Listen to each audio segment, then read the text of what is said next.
I need to kick the habit that my mind is breathing in. Break out, I've got to see. Spent all my life holding all of it closely. I played it innocent, a feel of discontent. I'm finally facing it all, fearless.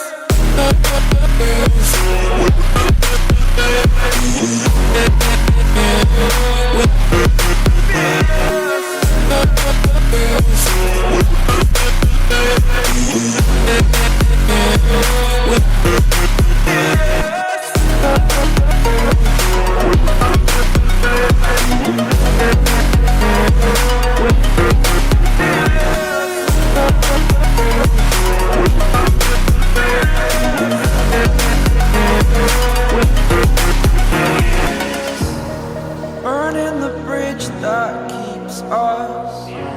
I'm here and I'm feeling fearless. Exaggerated, that's what you assume. The story's over now, I must conclude. I am conflicted, watching where I step still, hanging in the balance. Not the life I want to live, I want to take it all. Standing tall, fear outweighed the person you are. Oh, break out, I've got to see. Spent all my life holding all of it closely. I played it innocent, a feel of discontent. I'm finally facing it all, fearless.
Over the edge, feel like I'm floating through the air.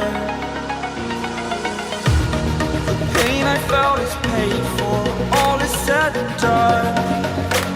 Oh, I am restricted, fixed upon the web. I need to kick the habit that my mind is breathing in. Break out, I've got to see.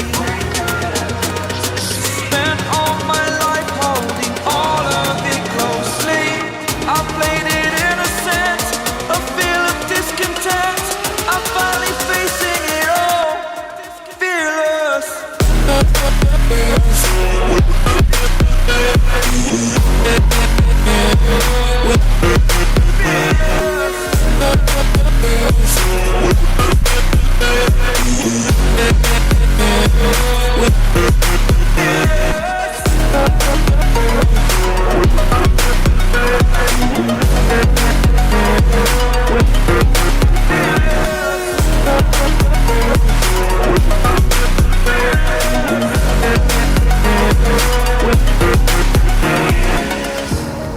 Burning the bridge that keeps us. I'm here and I'm feeling fearless. Exaggerated, that's what you assume. The story's over now, I must conclude. I am conflicted, watching where I step still, hanging in the balance. Not the life I want to live, I want to take it all. Standing tall, fear outweighed the person you are. Oh, break out, I've got to see. Spent all my life holding all of it closely. I played it innocent, a feel of discontent. I'm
Hopefully you're able to hear me now.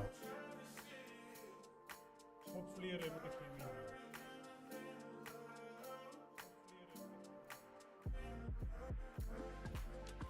now. All right. I would like to say this. My previous stream was total miss. I didn't realize that because after ending my stream, when I was rechecking that, I found there was no audio on the stream. There was no audio at all. At least half of the stream.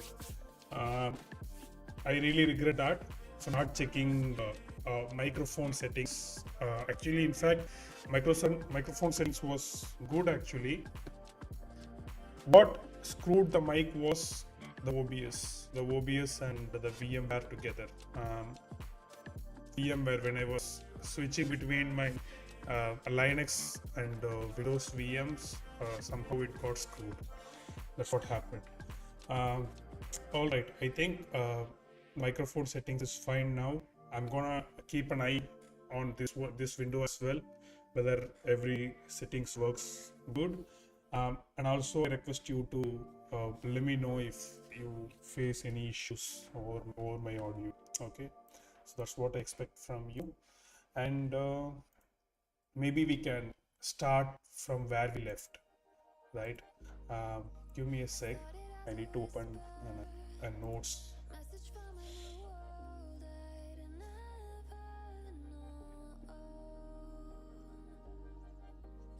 Yes, I guess I do have this right now. All right. Maybe what can I do?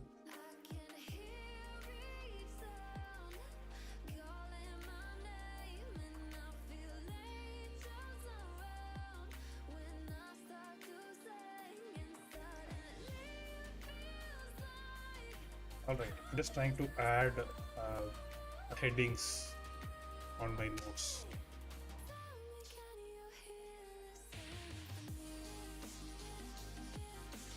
Let me share my screen. So it is pointless to not share the screen. I have already shown these notes to you. So what happened? Yeah.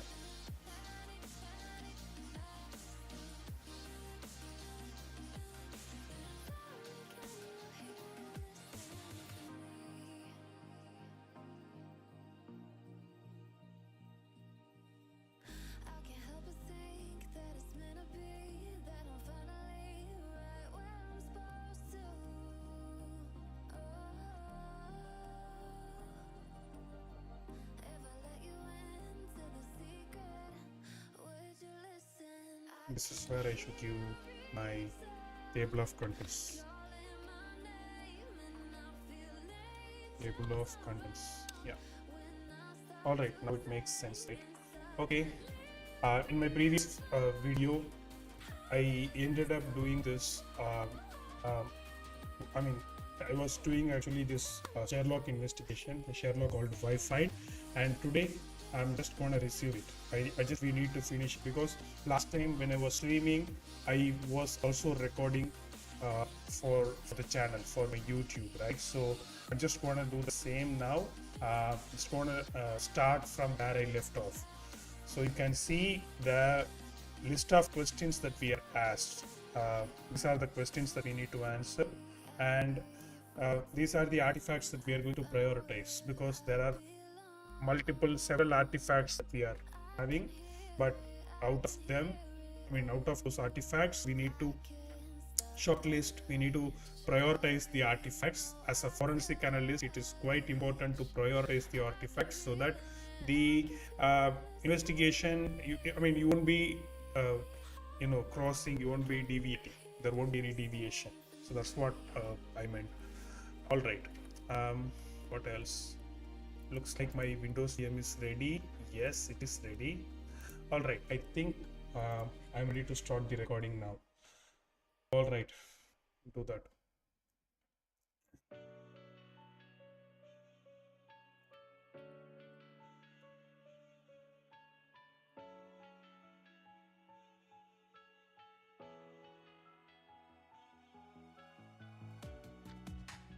Living in the same routine, like Let's move on to my Windows machine, Windows VM, to investigate these artifacts. We will begin with MFT. Uh, in order to investigate the MFT, the master file table artifact, we need a utility called MFT CMD, I guess. Let me check. Yeah, MFT ECMD. So this is the artifacts we need to extract, parse the MFT file. So we do have the file now, and I also copied the MFT artifacts to this particular Windows machine from my shared drive, which is important because the MFT artifacts usually larger. So using it over the network might cause some uh, latency issues, I guess. So that's why I copied it here. All right, let's do this. I opened my command line and go to easy tools directory. Copy this UNC path, moving it here. Yes. All right. Now I'm in the path, and I do have the MFT. Yes, MFT ECMD. So when I just enter the command, you can see this is the command I used last time. I'll be storing the parsed output in the MFT out.csv. So let me hit enter. So it's gonna parse this MFT file for us and store the outcomes in the CSV file. All right, it got stored now. The file is CSV now. So how we can pass this CSV? The CSV files are usually like an Excel file, but if you open it, see it in your bare eyes, you won't understand anything. You need another tool just to visualize these things in a better way. So for that, I use a tool called Timeline Explorer, which is also from the Easy tool set.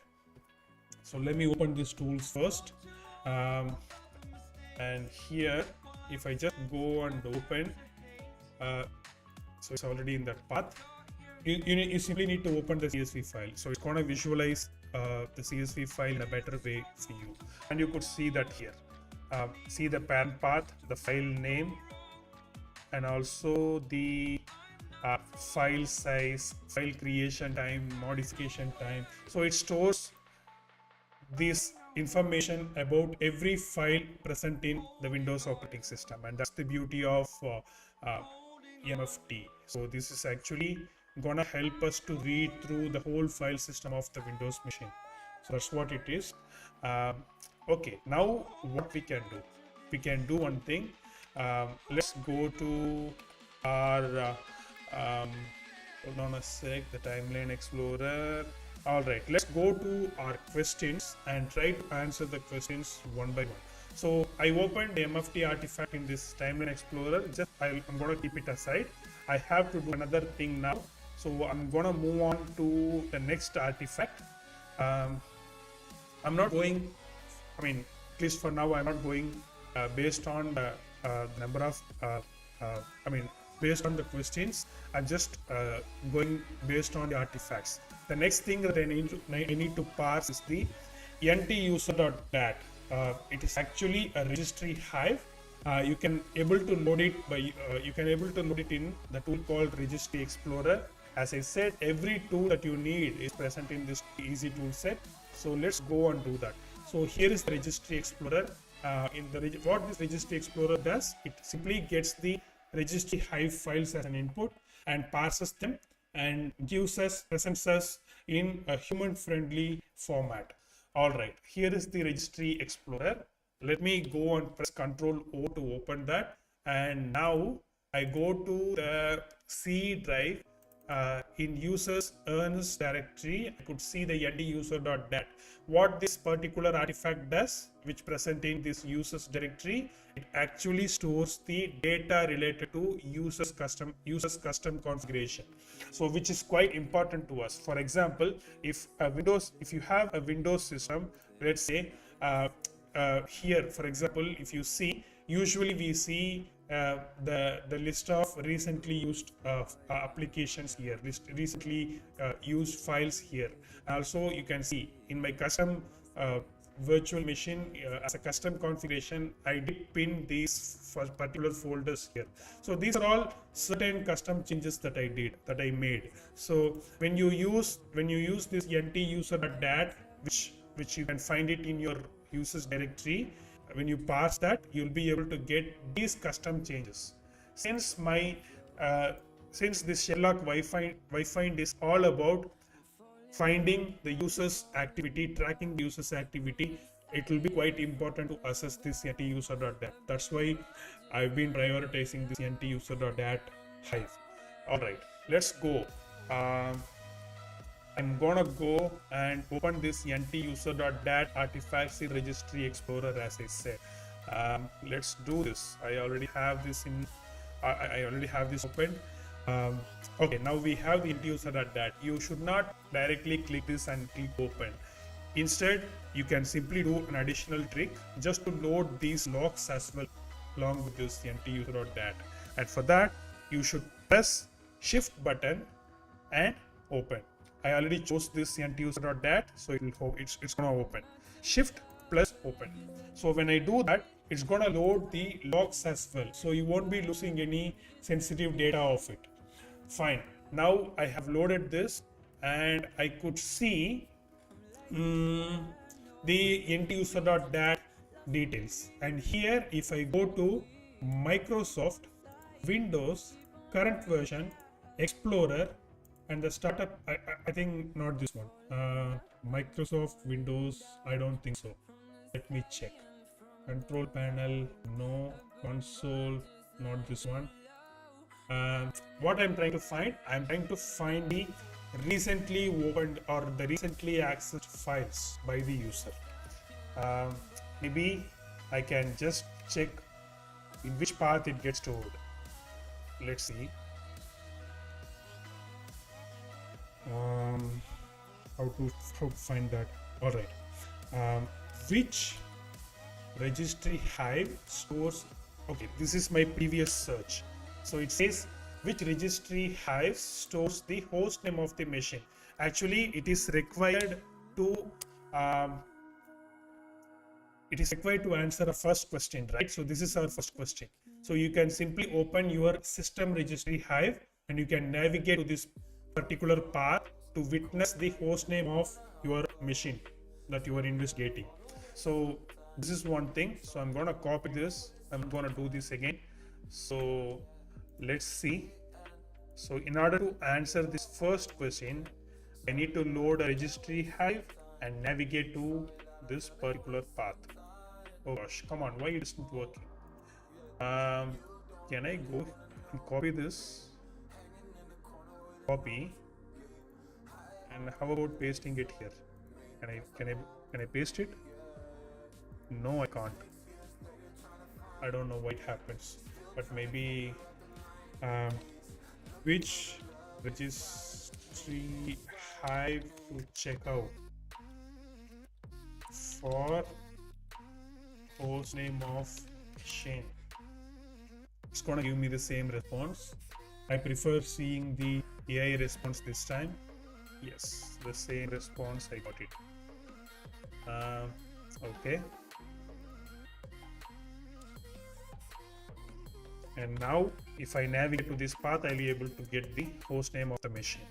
For the next one, the first Wi-Fi SSID decoder is connected on May 30th. And this detail can also be found on the registry artifact. But before I'm gonna do that, I need to load 2 more registry hives, which is from system32 directory. So let me do that as well. I go to the C drive, Windows, system32, config. I'm gonna load a system hive and software hive to answer all our questions. So I'm pressing again shift, then open, and it's gonna open me another system registry hive. And I need to open another registry hive additionally. I press software, shift, then open. So I'm gonna need these artifacts to answer our questions, to answer some of our questions. All right, so what I'm doing, I'm right now opening all the tools that I need to answer those questions. All right, I'm gonna go and see the next thing, browser artifacts, and it can be opened. It's actually a database file. I already have the SQLite DB browser GUI tool installed, so I can use the tool simply to open these browser artifacts. Then registry hives. Let's see. The registry hives, I already opened them. NT user that system and software hives. And event logs, I need to investigate the event logs. And amcache and prefetch is not going to help us in this case. And the WLAN SVC, it is simply an XML file. I can use text editor to read them.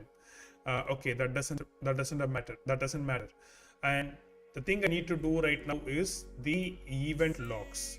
So before I go and read the event logs, let me just try to answer some of the questions by simply using the artifacts that we already have opened. The first one, the computer name of the machine. So we already got the path. So let's go there. I need to go to the system registry hive, current control set, control computer name. So let's open that. Current control set, control system name, computer name. Let's see, computer name, and when I click this, I could see the name of the computer, the host name. The value is invisible chains. All right, I don't have, the copy paste is not working across the virtual machines. So what I do use the notion from this window as well. Okay, now I got the host name of the virtual machine. The next one is, what is the Wi-Fi first SSID they connected on May 30th? So that's the question. So in order to get the list of Wi-Fi's and the networks that the system connected to, I need to check a different registry hive. Let's see that. Which registry hive stores the Wi-Fi network and wired network list? Let's see, and look at this. So we got the path. So it actually got stored in this software registry hive. That's why I had to open the software hive as well before. So let me click this. Let me copy this and store them here. Maybe these nodes are gonna help me when I'm investigating other incidents in future. All right, now we got the path. So all we need to do is to open this path in the registry explorer and see what are the networks that they connected to. All right, the software hive is already loaded. Microsoft Windows NT current version. So let's go there. Microsoft Windows NT current version. Windows new technology current version, and inside the current version there is a folder called network list. Network list. Yes. Immediately you can see right side there are the list of networks that the user connected to. And you could see the date-wise connection, the first connection time and the last connection time, and also the network name and network type. You can also see the gateway MAC address. That means the access point, the MAC address of the access point, network access point. And we are going to need this particular thing as well to answer some of the questions. But for now, look at this. On 30th, which Wi-Fi they connected to? That's what they're asking, right? Let's see. Yes. What is the first Wi-Fi SSID they connected to on May 30th? On May 30th, they connected to Arboretum Coffee 2. Oh gosh, I keep seeing some spam questions, some spam comments here. So I'm deleting them from this. All right. The first Wi-Fi is actually Arboretum Coffee. Arboretum Coffee 2 it mentioned, but in fact it is not Arboretum Coffee 2. it was actually let's see, it is simply Arboretum Coffee. So that is the network name.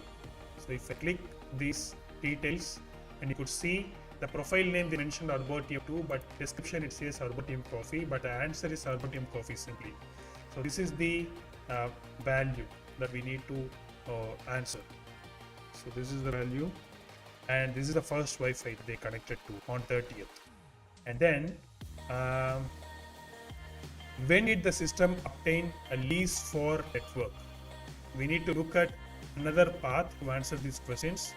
I guess instead of network list, we need to check out something else. Let's see. Again, I'm going to use this one to check that out. Wired network DHCP lease details. Let's see what we get. Again, we need to get into the system hive this time, and current control set, services TCP/IP, parameters, interfaces, and that's the path we need to check out. Let me take a note of it.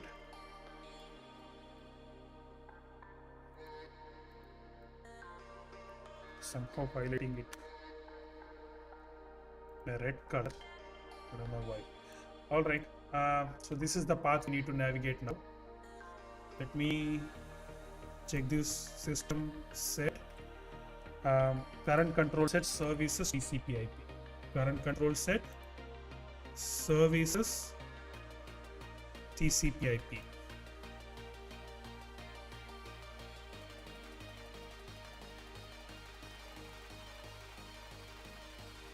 TCP/IP.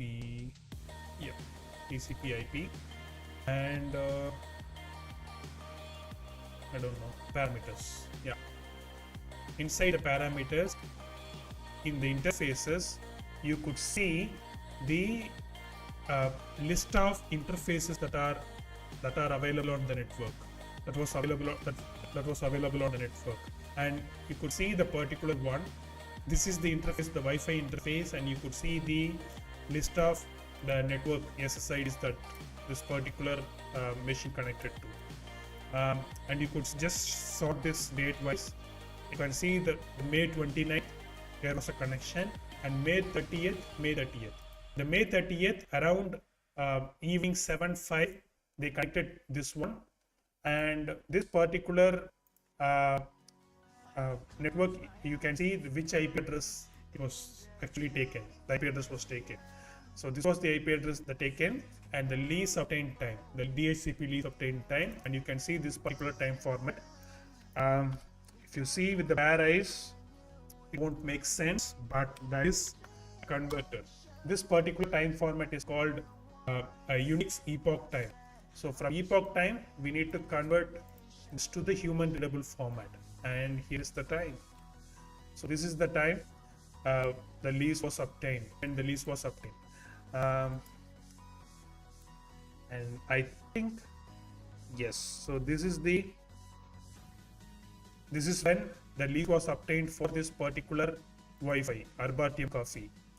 All right, then what IP address did the device when connecting to the cafe? And here is the IP address from the same page. Same artifacts to answer this particular thing as well.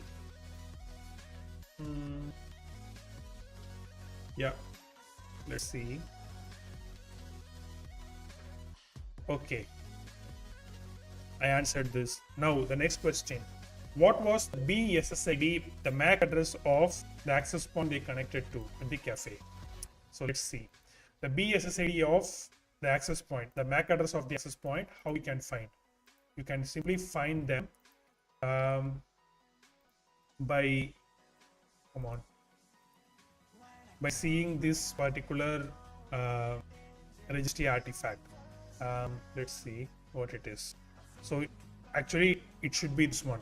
So if in the same page from the DHCP lease page, if you see the DHCP gateway hardware, the last 6 bytes, it starts with E4D1. So this should be the gateway, the access point's MAC address. E4D1 2496. So how we can confirm that? So let's go here. So now I'm in the Arboretum Coffee page. I go to my software Hive, which is already open. Is it open? Yeah. And here, if I scroll down further, oh gosh, I closed, I guess. Windows NT current version network list. Yeah, in network list, if you see the Arboretum Coffee's interface detail, I think this one, yeah, interface detail, which was connected on 30th of May as a first Wi-Fi, right? Yeah, and if you see the interface MAC address E4D12496, which is what we have seen just a while ago, just a minute ago. So this should be the answer, and let me highlight this answer and also the place where you can find the details of this MAC address. Precisely, it is here. Then it can also be found on this path. Yes. So this is how you should find the answer. Then what to do next? So now we actually gained or gathered the information about our first network. Let's go to the next network. And here is the same sort of question. What is the SSID of the second Wi-Fi they connected on May 30th? And we already have the answer.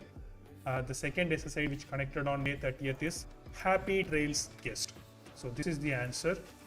And let me answer this.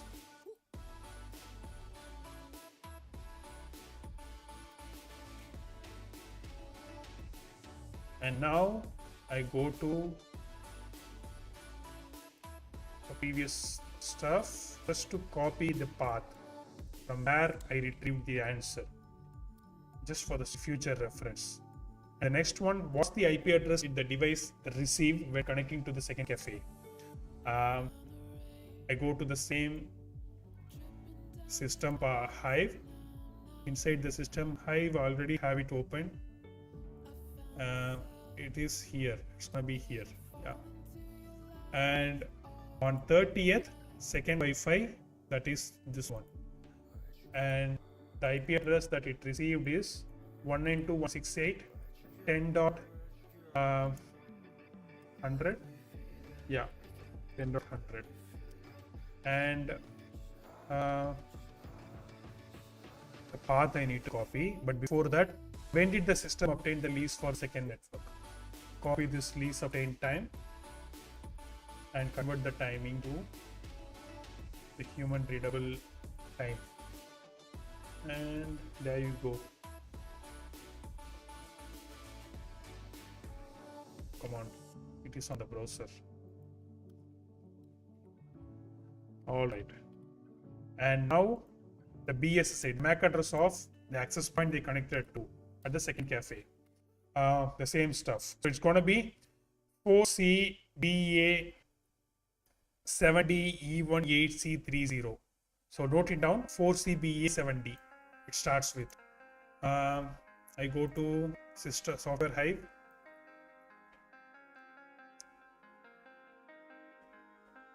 Where it is, network list. Yeah.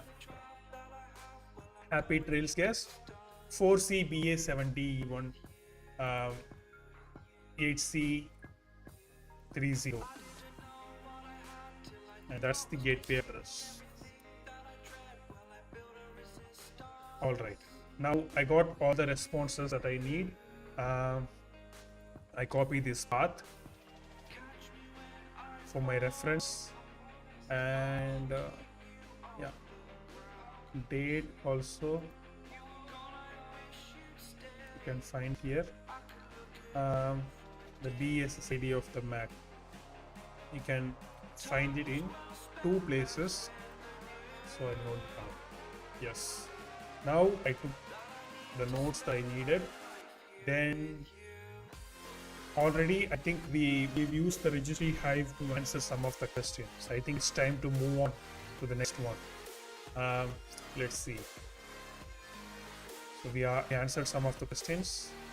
Then it looked like they started some sort of manifesto at the cafe. What is the name of the file they started to write? So how we can find this? Because it's a user activity. Since it is a user activity, we can find it in the ntuser.dat. So to find that, so let me check which registry hive do I need to look exactly. Look for recently accessed files. It's going to give us data. Can be found from HKey current user registry. It's nothing but the ntuser.dat. Where you can find them. Come on, it is not giving me the full path. Can I just dive deeper into the AI mode? Yes, here it is. So this is where I need to check. So let me go and take a note of it. Name of the file they started to read.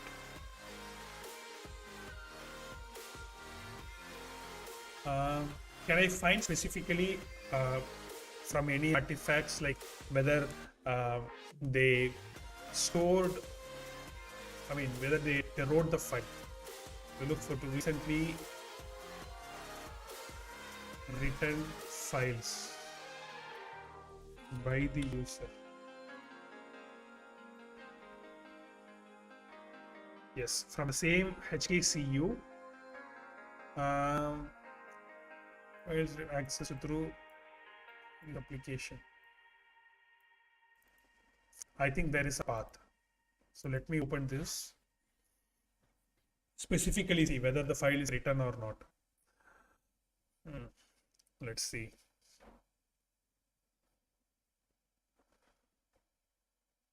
Come on, this is giving me the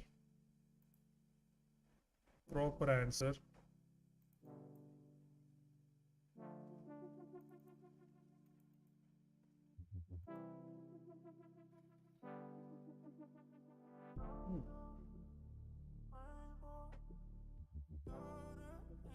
HKey current user software, Microsoft Windows current version Explorer COM DG32.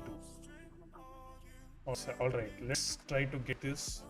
I open HKey, the ntuser.dat, software, Microsoft,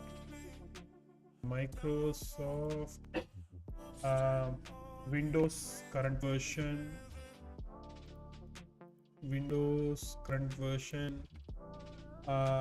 Explorer COM DLG32. Explorer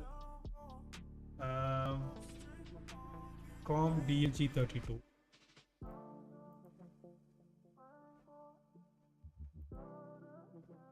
Open saved PID. Yeah, and look at this one. This particular artifact stores the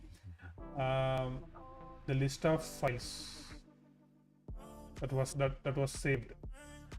But how about the last visited PID? I don't see the file that I want, but if I go to recent docs, I could see a file which stands unique. And you can see here the chains not seen.txt usually can be written by the user. MRU position 3. I don't know what it is,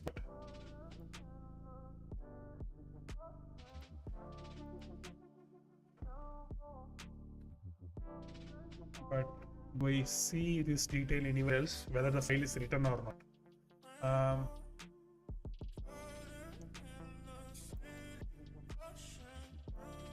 Separate detailed most recently used documents with the word SQL power part in the full path. User assist type to path. But I think this one is the answer. The chains not seen. Let's see. I'm gonna copy this and put it here. So this is the answer. I knew it. I just tried to find it precisely, whether the file is written or not in that way. But fine. Now we have answered this question. But what is the last sentence of this manifesto? To see the file content, you can use MFT, but you need to use another tool from Easy Toolset to find the answer of it.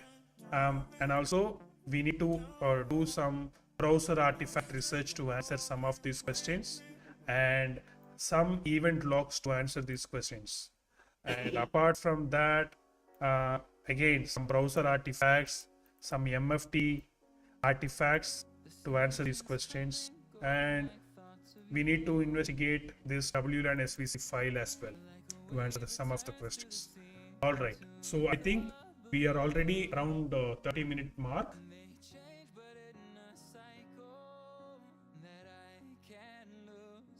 So it'll be a good time to stop this.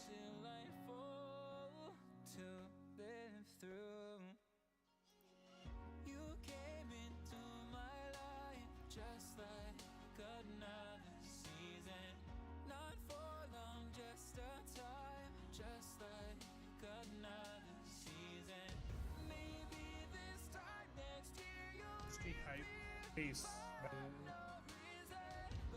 It's a total mess.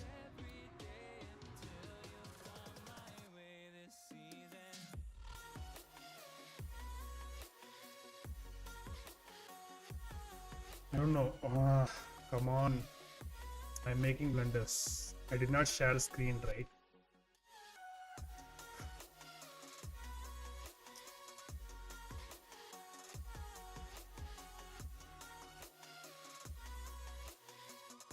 I need to redo this.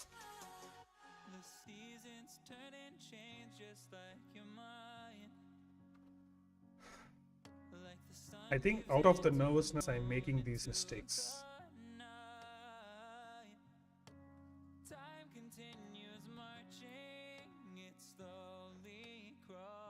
But anyway, mistakes are apart. I will redo this again. I wasted 30 minutes now, but not a problem. I will do this. I'll redo this. I'm not gonna give up.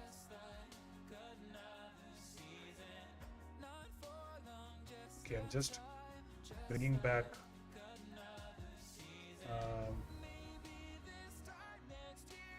I need to unload all these files just to start fresh. Exit.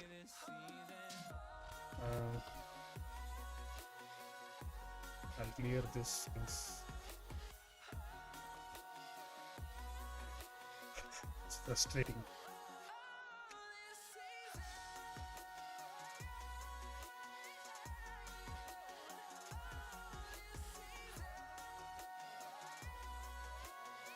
Oh, I missed it totally.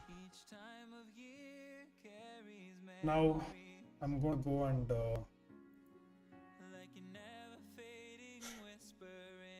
redo all the things that I just did.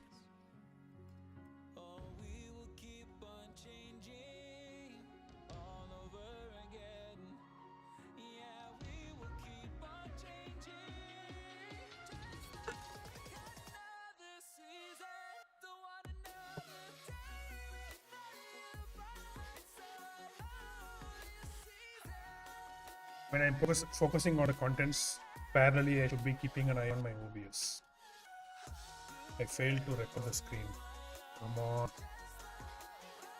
I couldn't digest that.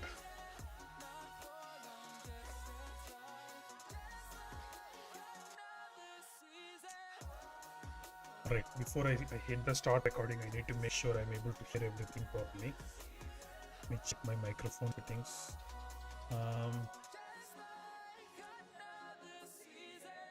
Able to hear.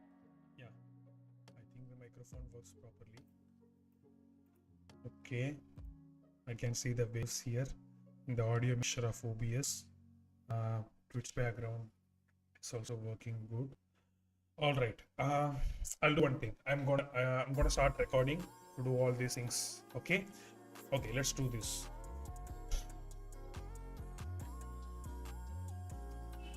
Okay, now let's start investigating the MFT record.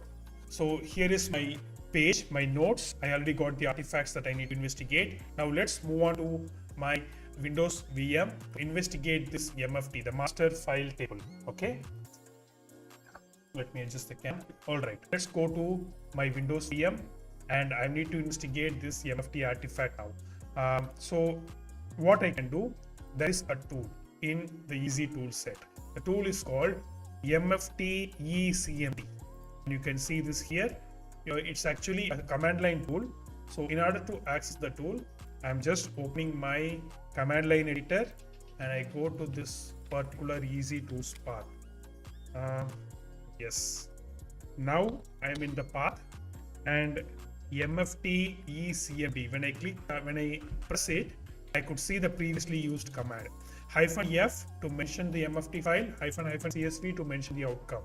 I already used proper path, so I'm just re-execute this command.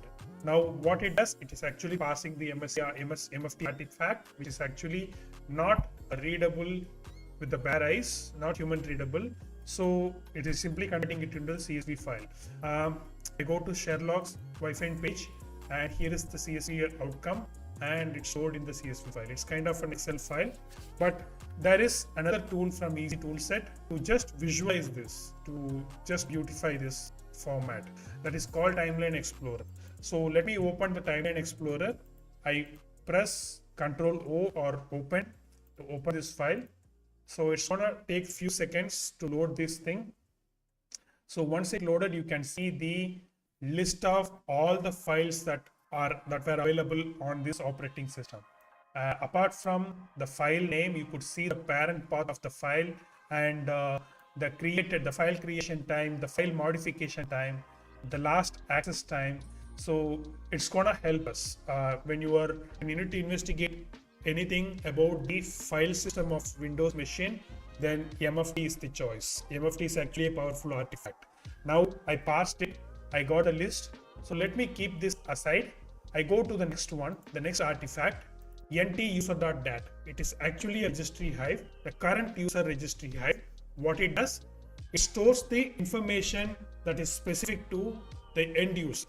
Whatever the configuration, the custom configurations made by the end user, it got stored in the nt-user.dat file. Okay, so that is what we do now. We are going to load this nt-user.dat file in a tool called Registry Explorer. The Registry Explorer is also part of the Eric Zimmerman toolset. I think I've already shown in the previous part, but I'm not sure. Just want to show this again. Easy tools. If you check this, forensic Eric Zimmerman tools, there is a GitHub page. So in the GitHub page, you can see the list of tools available and their purpose. All right. So it's gonna help us. It's gonna really help us to investigate the Windows operating system. So okay, fine. Now I got the tool. So let me open this tool, Registry Explorer. So here is the executable. So I open this. So this is the interface. I press Ctrl O to open the page, the file system, and I'm in the network drive now. C users Ernest nt-user.dat. So this is the current user registry hive.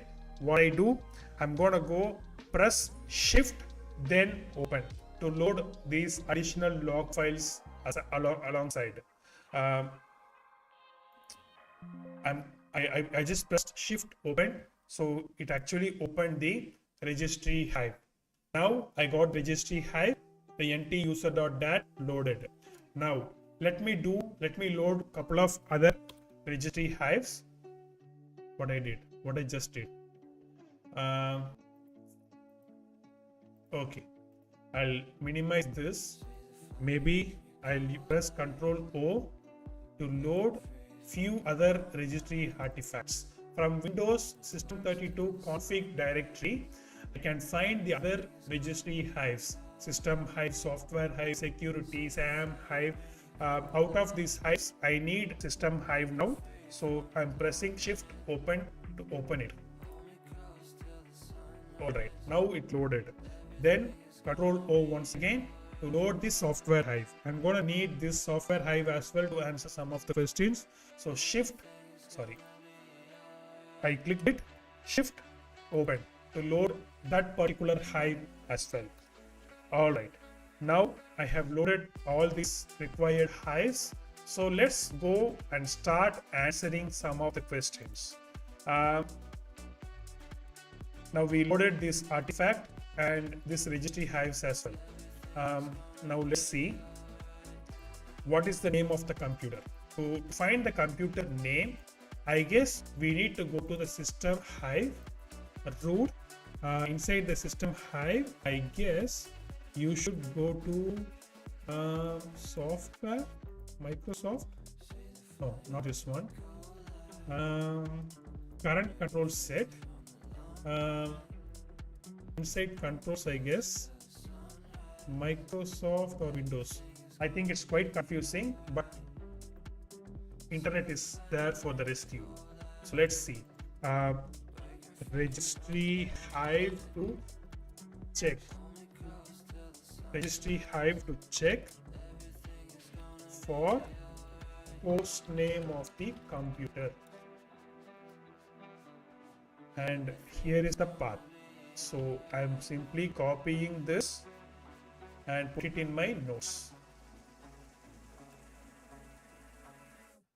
And now you can see this is the path. System, current control set, control computer name. Where it is? I'm already in the control page, and here I could see computer name.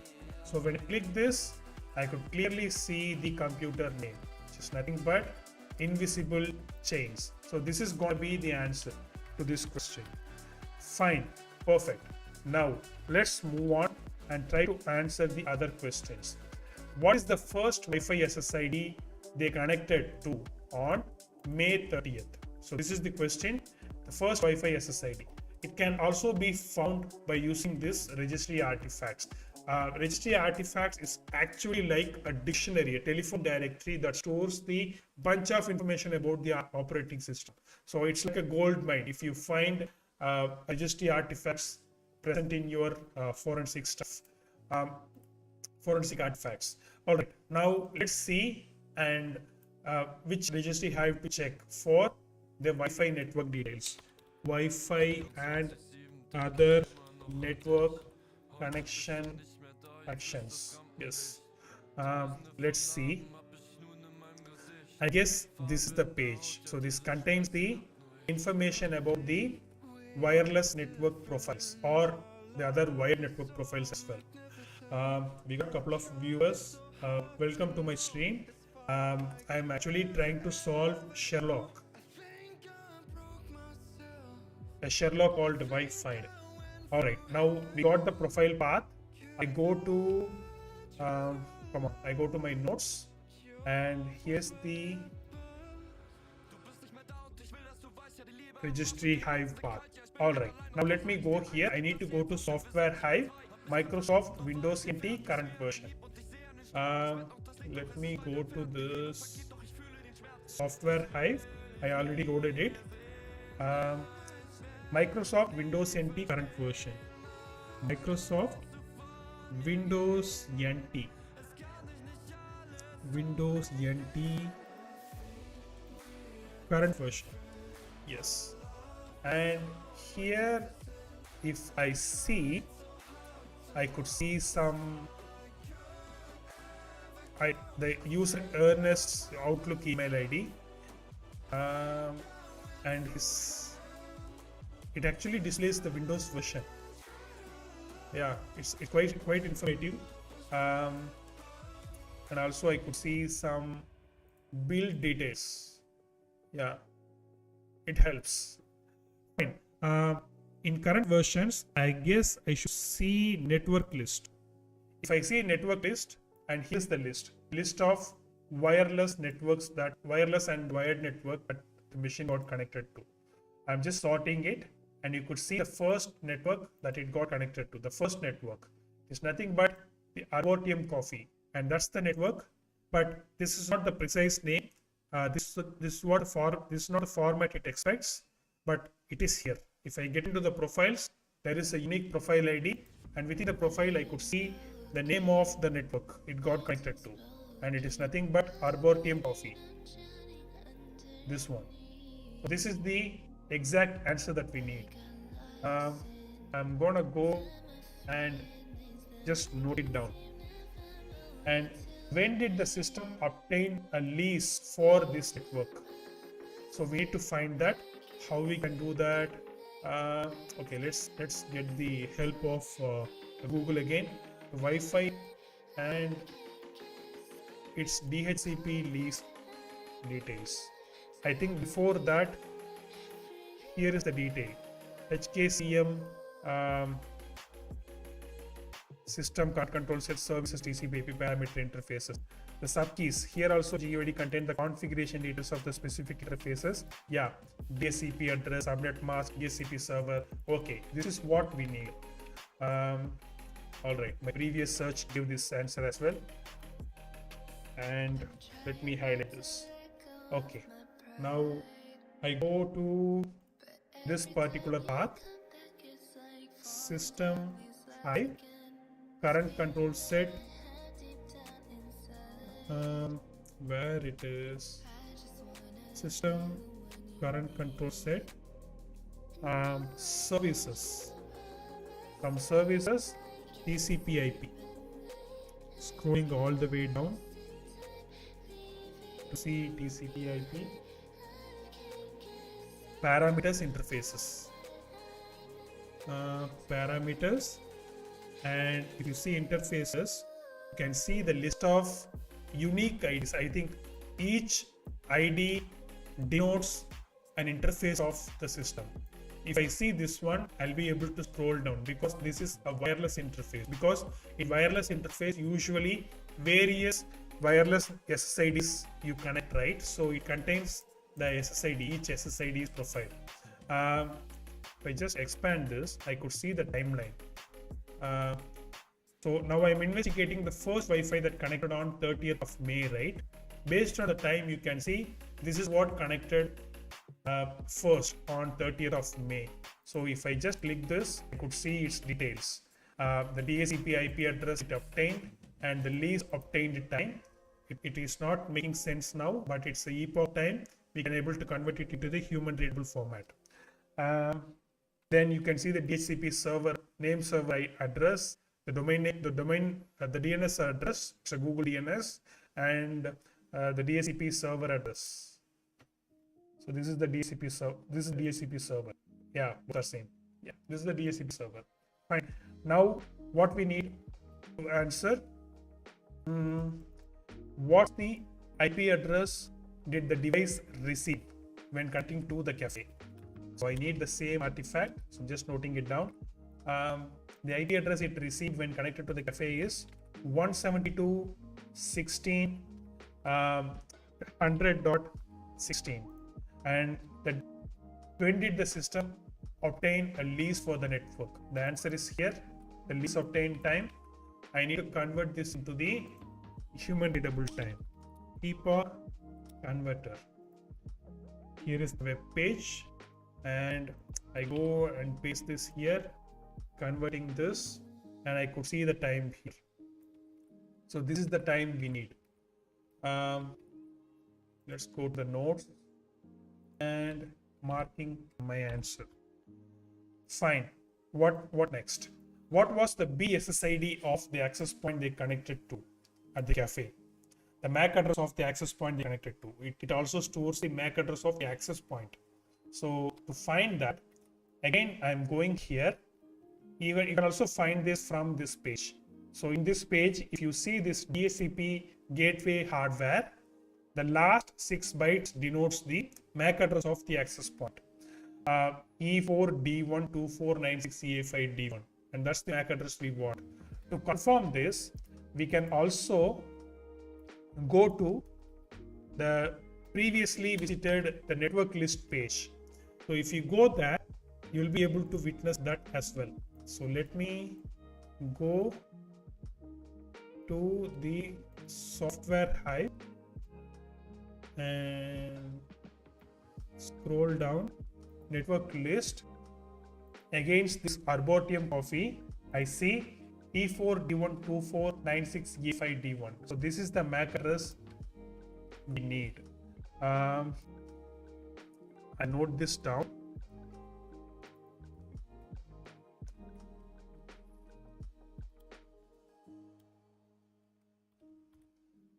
All right, fine. Now we actually answered some of the questions, and let's go to second network. The same sort of questions we have here as well from question number 14. What is the SSID of the second Wi-Fi they connected to on May 30th? So let's start with this page. From on May 30th, they connected to the second Wi-Fi, which is nothing but Happy Trails Guest. So this is the Wi-Fi name. Can I copy this? Yes, I can. And here is the answer. So let me highlight this. And the next thing is the system release time, right? So I'm going to use the same set of the same artifacts, the same page, right? So I'm just copying this one here as well.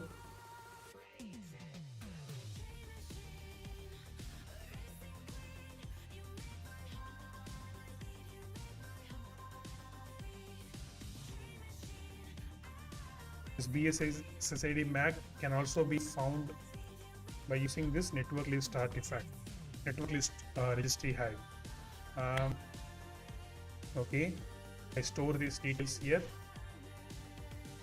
So what we want to do, we just navigate to this location to find the answer. Now we answered this one. The next one is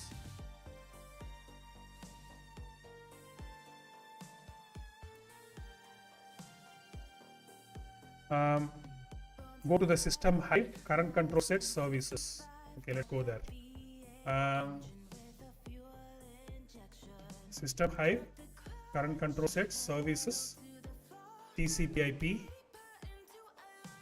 where it is, yeah, TCP/IP interface.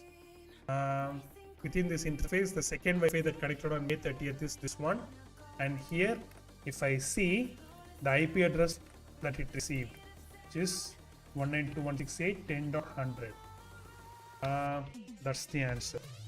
And then the system, when did the system obtain the release time? The release time is, I go to the epoch converter once again, do the conversion, and here's the answer. Come on, yeah. Where is this? Yeah. And then the MAC address of the access point they connected to the second cafe. So this is nothing but 4CBA70E1. I go to the previous artifact in the network list, 4CBA70E1, Happy Trails Guest. So this is the second Wi-Fi, right? So let me grab this answer as well.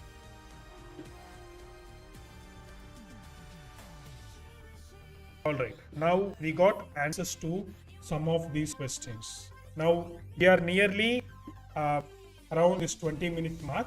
So I am currently recording this session. So I'm going to end this recording here. We will start answering the remaining questions in our next video. Okay. Until then, I'm signing off. Cheers, and I love you all. Thank you so much. All right, I finished the recording. Now I'm going to start the second recording. I guess this time recording came really well. Last time I missed this. Now I think I can start the recording. All right.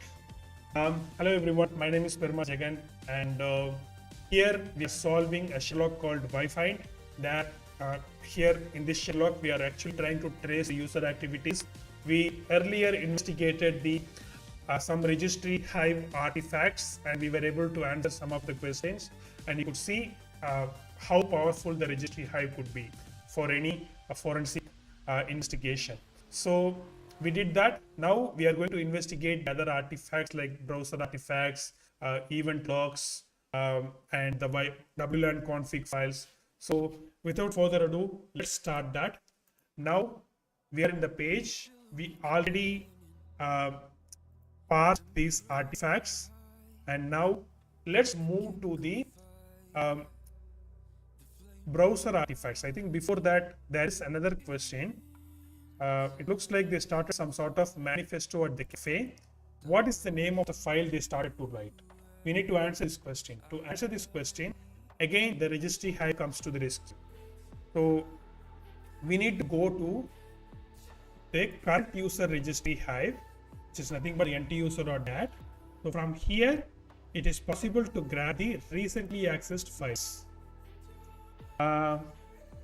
Yes, so the recent documents. So let's find the exact path, the recent files, and it is here.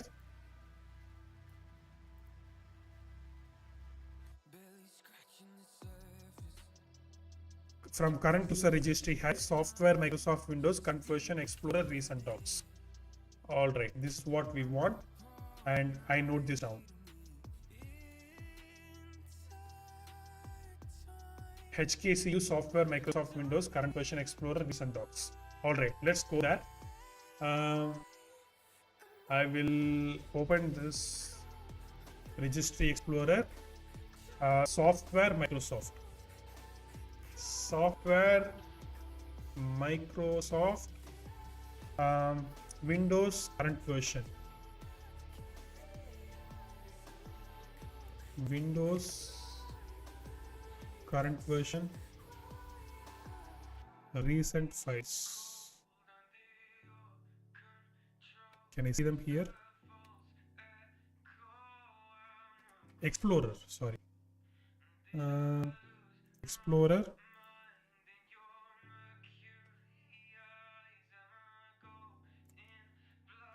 Recent docs. Yes. So this one is actually giving us the recently accessed documents. And you could see the extension, the recent docs here.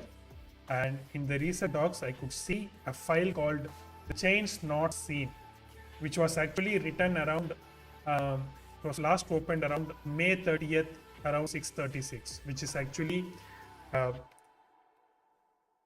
nearly our when the user connected to the first network. After the user connected to the first network, they actually wrote this file. So that's what it means. So this is supposed to be the file. So I copy this and I paste it here.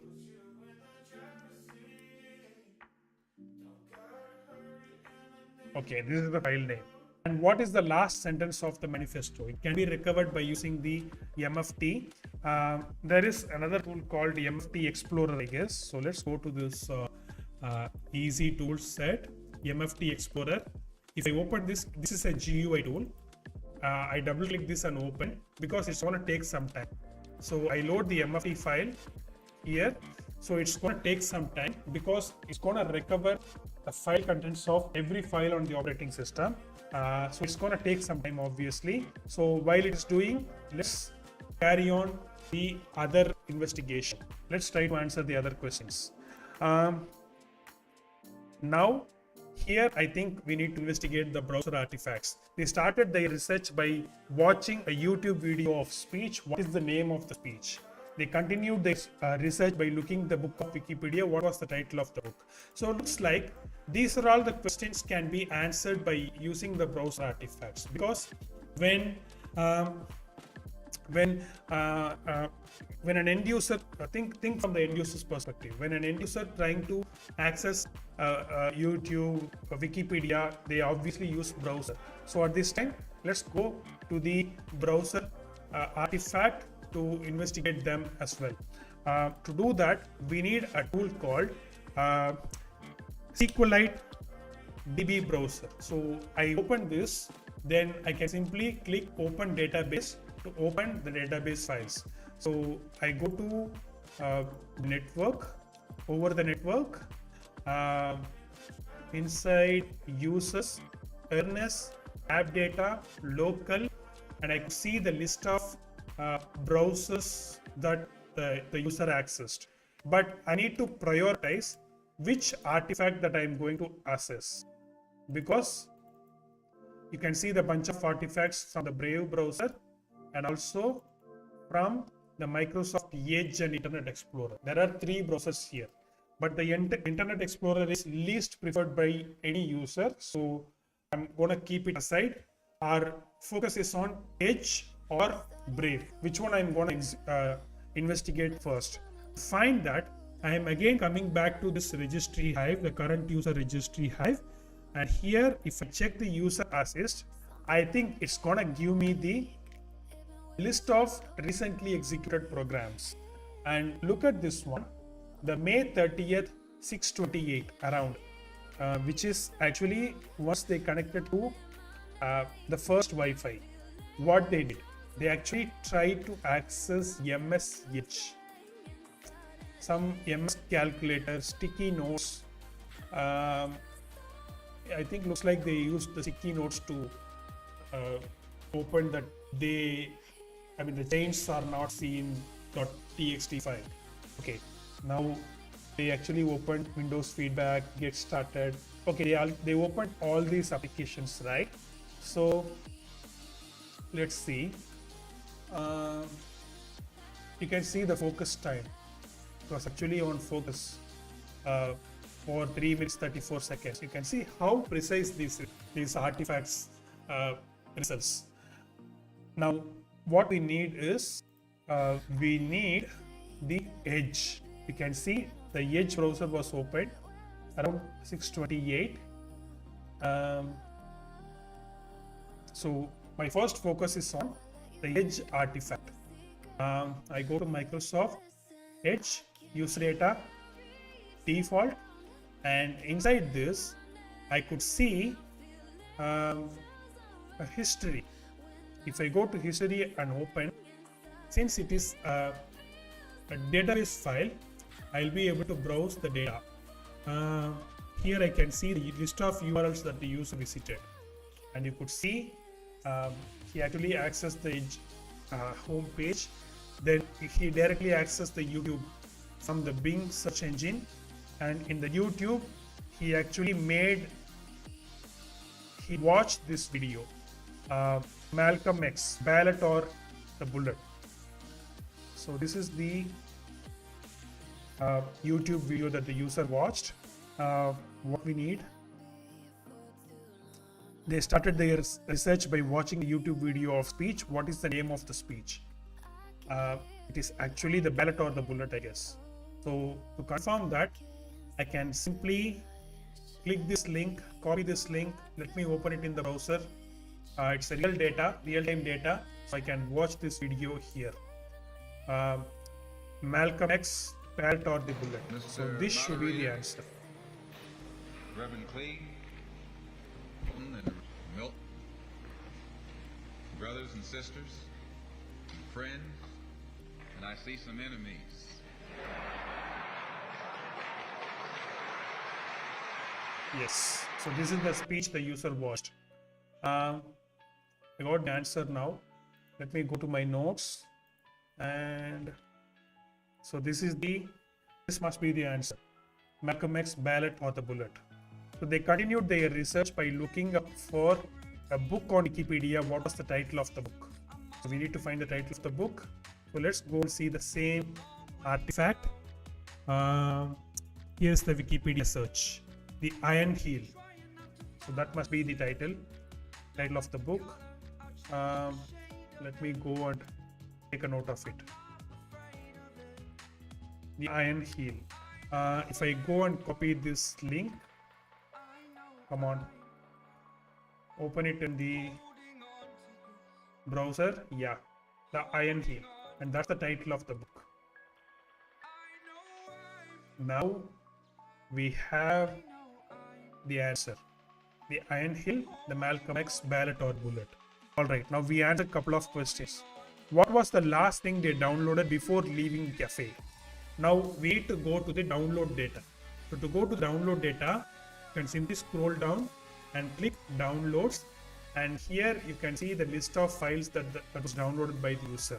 So he has downloaded a PDF file and also a Brave browser setup.exe. Let's see the timeline. I guess the second one is the last downloaded file on day 29 it says, but I think this one is the last downloaded file. So let me copy this one.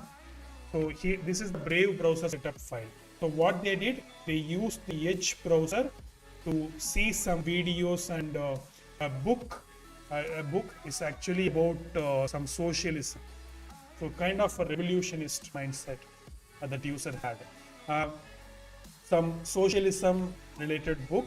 So he used this browser to read the book and watch the YouTube video. Then he actually downloaded the browser, the Brave browser executable, to install the Brave browser on the system. I go to this exe, the Brave browser setup.exe file. I think this must be the answer. Let me note it down. So this is the last thing I downloaded before leaving the cafe. And when investigating the changes to the network profiles on the Windows system, I think we need the network logs, the logs to investigate these things. I think these three questions can be answered by using the event logs. So I will come to the part in a moment. But before that, let's try to answer these questions. What was the first thing the user downloaded at the same cafe?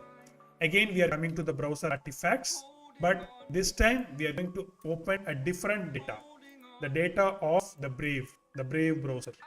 I check all the files, user data, default, and again I'm opening history. And inside the history, if I go to URLs, I could see the list of URLs visited by the user from the Brave browser. What was the first thing the user downloaded at the second cafe? I go to downloads history. The first thing the user downloaded from the second cafe was this one, VirtualBox.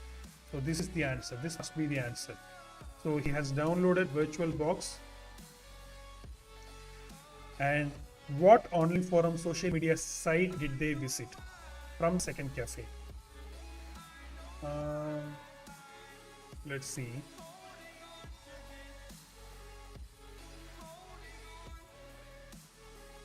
I don't understand this time, but is this a epoch time? No.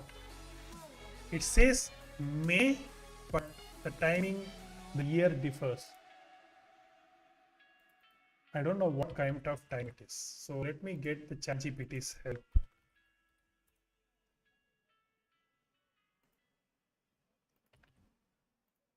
Because if I see the time in a clear structure in this SQLite DB browser, it will be useful for us.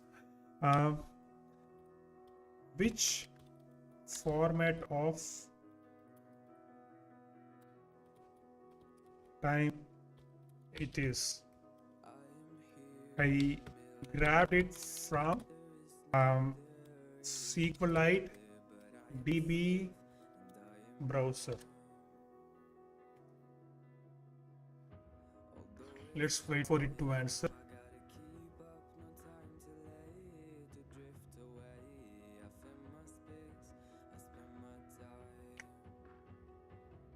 SQLite itself doesn't have a single bit time format, but it just stores numbers, so meaning your dependent or number is okay. It's most likely Unix microseconds.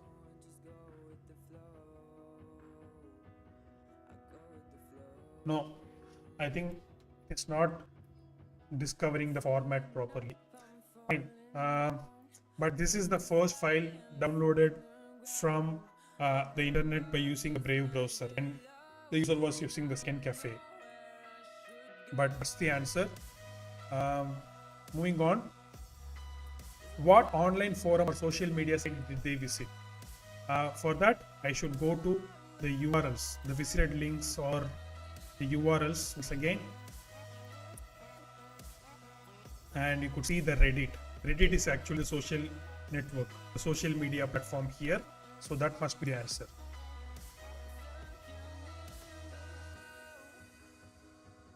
And what was their username on the site? Again, an interesting data to be, and I think it can be found from, not from any of these data. I need to open another database to answer this question. I guess it is from the web data. I am in the Brave browser page. If I go to web data, I think this particular database will store the autofill information. I think the autofill information will be having the password data, and here it is, the username data. So the username and password. And I'm just scrolling down, you can see the credit card and all. If you are storing your credit card information on your browser, then your forensic analyst can see the data. What are the data, whatever the data that's stored on browser. So none of the data are safer. I go to autofill, and here is the answer. Yeah. Fine. What was the name of the VM? Name of the VM they created. So I need to find the name of the VM that they created. All right. How can I find that? I go to Timeline Explorer. In the Timeline Explorer, if I go and check for the parent path, I should be looking for a path with user's name. His name is Ernst, right? Ernest. Yeah, Ernest. Ernest is the username.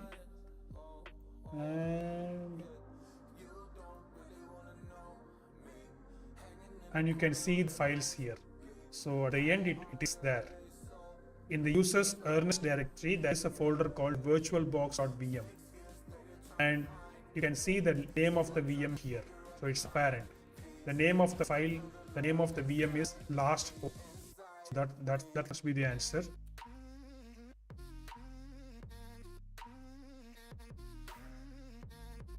And now it looks okay.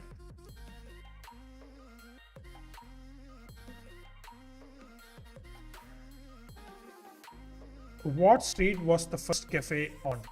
The street name of the first cafe. The first cafe name was Arboretum Coffee. So we need to do some open source intelligence. And if I just Google it, I can clearly get the name of the cafe and its address. W Prospect Road, and that's the street name of this cafe, and its location is Fort Collins, Colorado. Fort Collins. Let me go and what street was the first cafe on? And this is the answer. All right. What else do we need to answer? We need to answer these 3 questions. We need to use event logs, and the last sentence of the manifesto we need to recover from the MFT. So I think it is already ready here. The MFT Explorer, you can see. So when you click each file, you will be able to grab its content and see it here in the text editor. What file we need to read? We need to read the file present in the user's Ernest directory. I think it is present in his documents, right? No. Downloads? No. What is the full path of the file? Change not seen. What's the full path of it? I go to this particular thing. Here I can filter the change, right? The change not seen. Or at least I can filter based on the user's name. If I scroll down,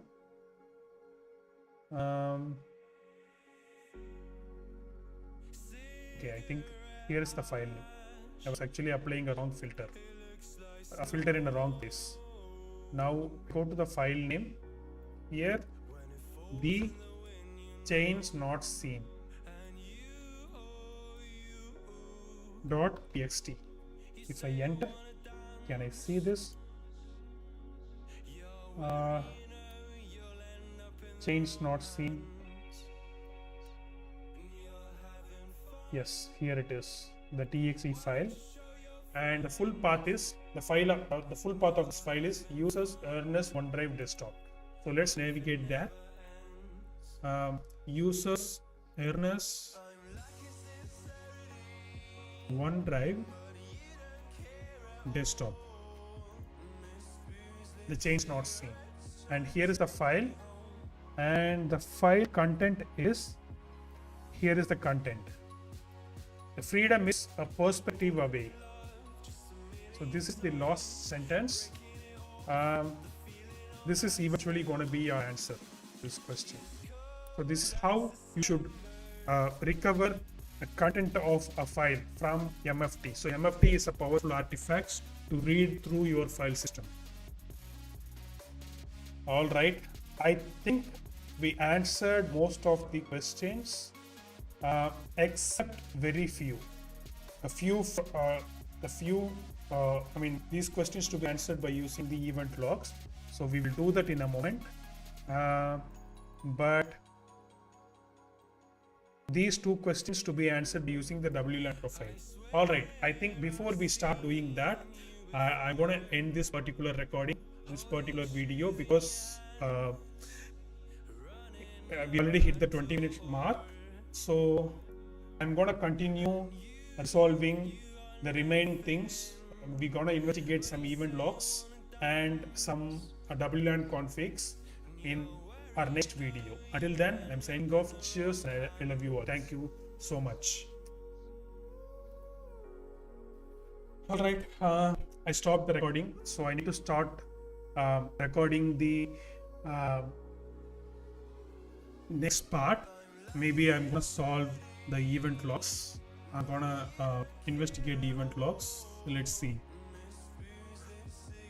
I think I did record it in a good way this time.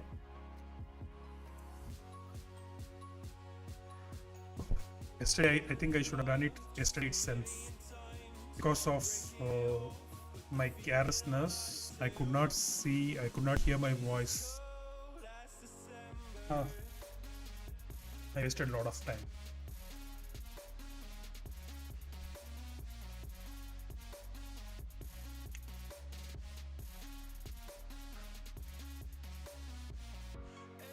And just take some time just to cool down.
Alright, I will show you one thing. It is a red teaming YouTube channel. I really inspire his contents. So let me go and share my screen. So this is just out of this Sherlock solving context. So this is the page LSecurity. I really love his contents. So it's purely red team content, and you can see the set of top-notch contents here. So usually these kind of technical channels usually has lesser recognition. So I really feel bad about it.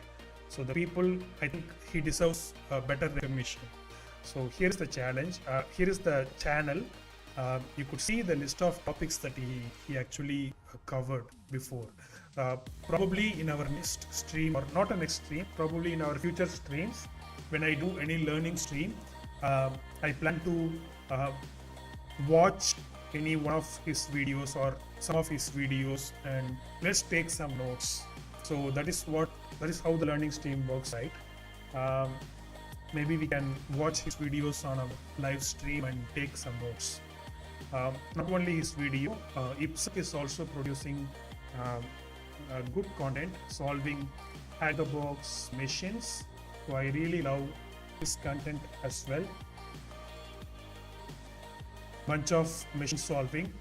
Whenever I see his video, I'm learning something.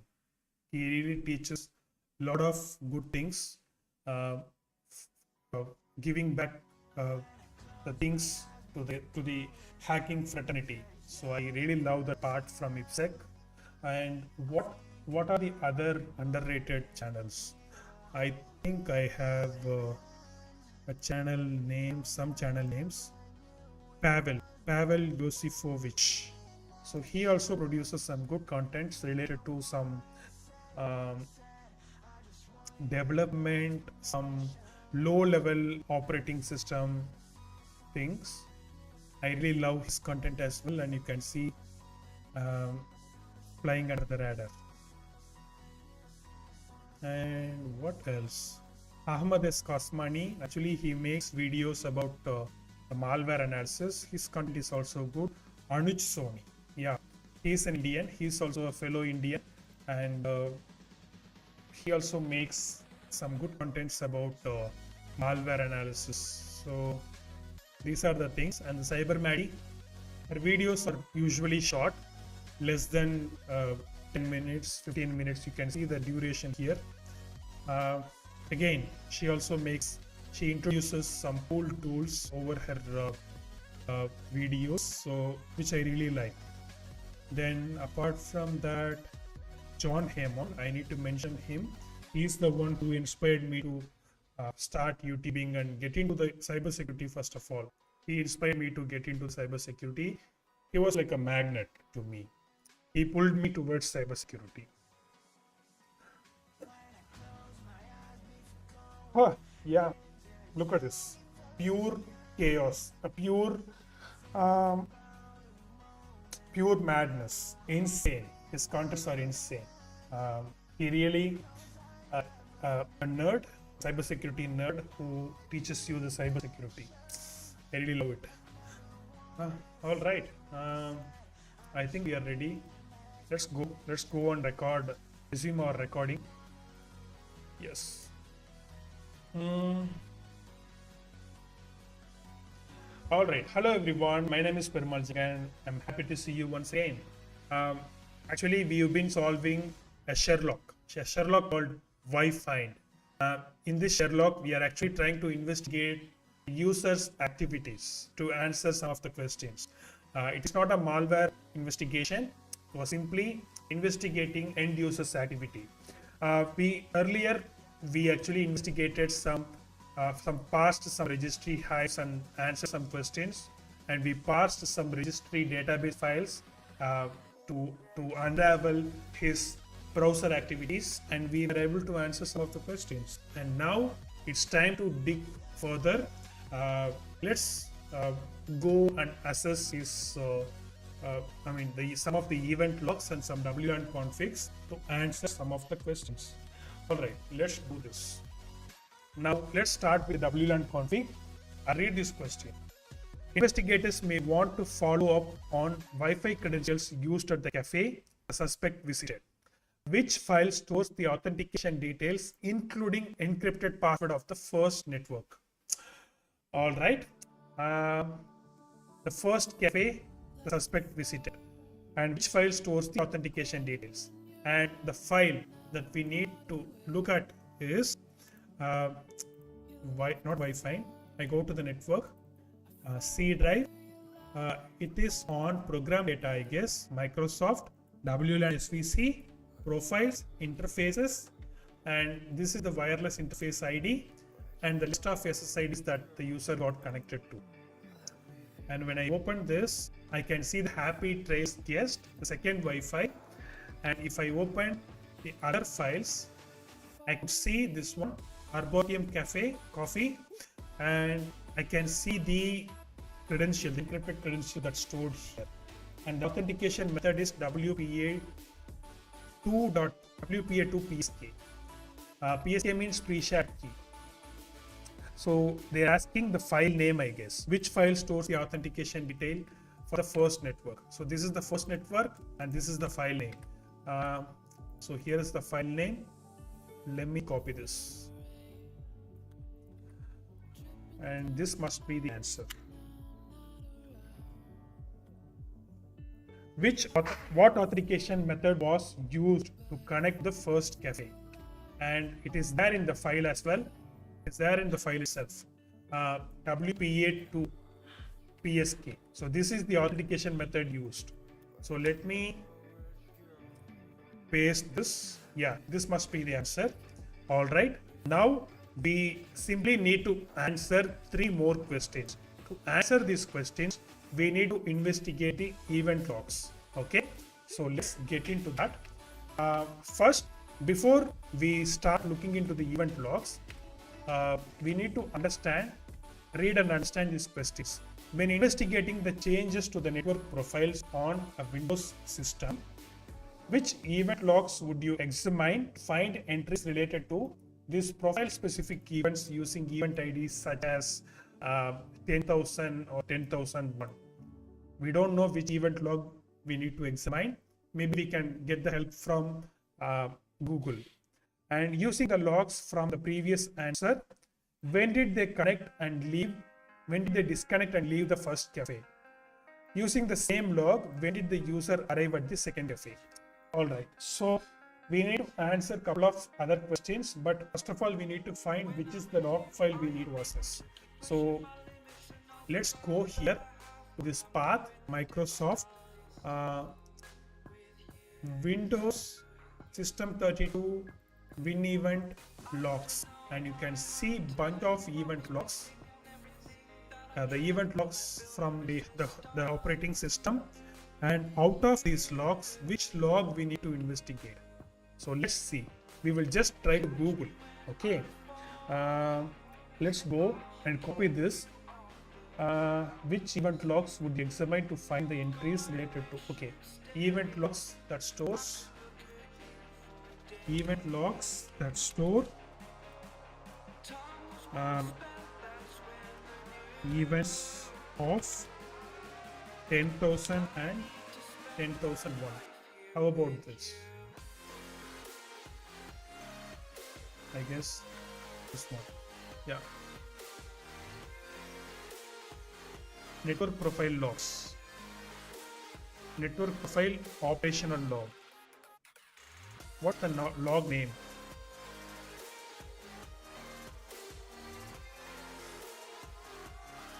Name of the event log that stores the events of 10,000 and 10,001. Come on. Maybe when I copy and paste the whole questions, do I get the answer? Yes. To investigate network profile changes using event ID 10,000 and 10,001. So the event ID 10,000 is actually the profile setting change. 10,001 is source of change. You need to examine Microsoft Windows Network Profile Operational Log. Do we have the log? Windows Network Profile Operational Log. Yeah. here it is. So this is the log we need. We have this log. Come on. What's the shortcut key to F1? Not F1. Come on. Shortcut to rename a file. F2.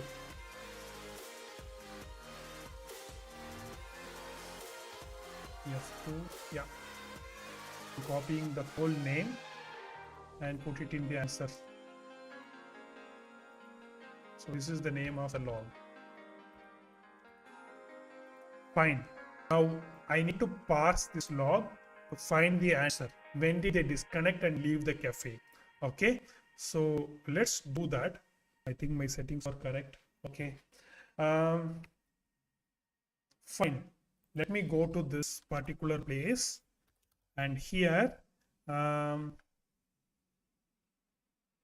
I think I need to go to my Linux machine this time, and because in Linux machine only I have installed the tool that I need to investigate the event logs. So let me tell you what it is.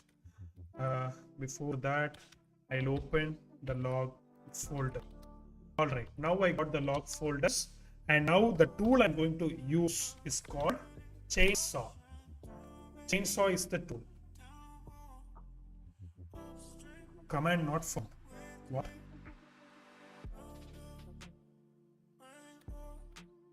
I think it's there in the different path, but okay, I'll get that. But before that, let me give you an intro for the tool Chainsaw. Chainsaw 486. So here is the page. Rapidly search and hunt through Windows forensic artifacts. Hunt for the Sigma detection rules, and you can see it has a vast use cases. Windows event log analysis is one of them, and you can see shim cache analysis, how to download and run, install and build, EDR warnings. Yeah. So here is a usage command. Chainsaw hunt. I guess what we need is chainsaw analysis, I guess, or chainsaw dump. Chainsaw dump is what we need, because we can dump the details in the JSON format simply. But let's see that how to use them. Yeah, it should be something like this. So this is the command. So look at this. Even it is helping us to dump the particular hive. We can, when we have the registry hive, instead using the Eric Zimmerman tool, you can use this tool to dump the registry hive into a JSON file. So once you got the JSON file, you can simply use the JQ to pass the JSON file and to see the details. All right. Maybe I'll start doing this. Come on. Can I see that? Yeah. Chainsaw. Yes. Chainsaw dump, I guess. Microsoft Windows network profile event logs. Yes, it is. And hyphen JSON. And here's the outcome. I'll store these details in a folder. YouTube. Come on. YouTube. Wi-Fi network profile logs. Network profile .json.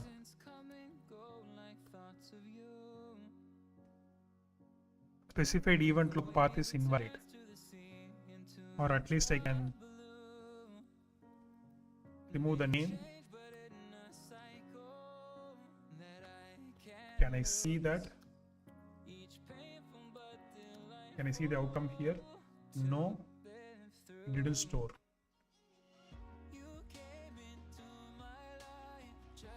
how to store them in the files.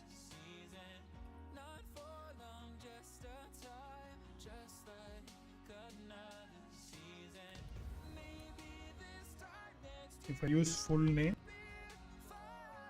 Perumal J YouTube 5 find.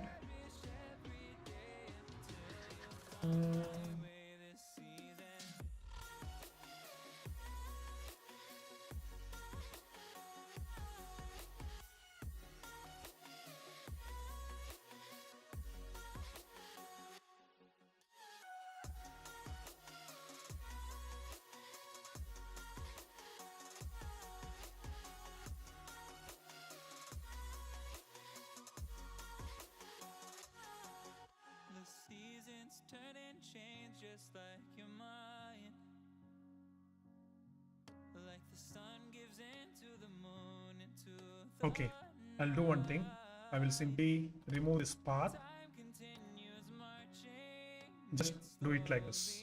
Now plus With each new less I recall, you came into my life just like a how about saving it on the front path? Network ops.json. Will it save? Specified path is invalid. Come on.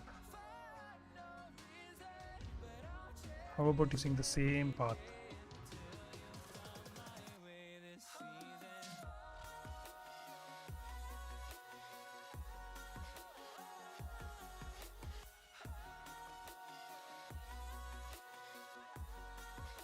Is it because of the special characters, the tilde? Specified path is invalid.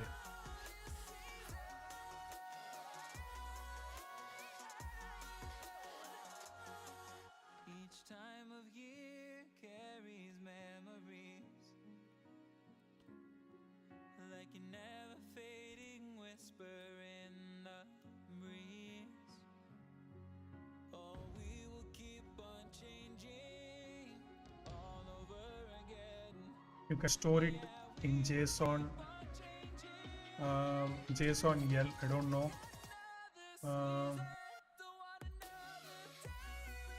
Path to the output results. How about using same stuff? Oh gosh, I made a blunder. JSON is fine, that's the format I'm defining. I should put out. Yes, I guess now it will work. Okay, it's a directory. Of course, it's a directory. Network, ops, maybe ops. How about that? And JSON. Fine, done. Now I have dumped it. Now if I see, I could read this. Let me go and JQ this. Yes, awesome. Now I can able to parse this. Come on, less. Yes. Now I'll tell you how to parse this JSON file using the JQ. Okay. First of all, if you take an event log file, you should identify what are all the event IDs present within that event logs. So here is the event ID. How to get to the event ID? So the event log starts with the square bracket, then it actually checks the event followed by event ID. So that is how we need to parse.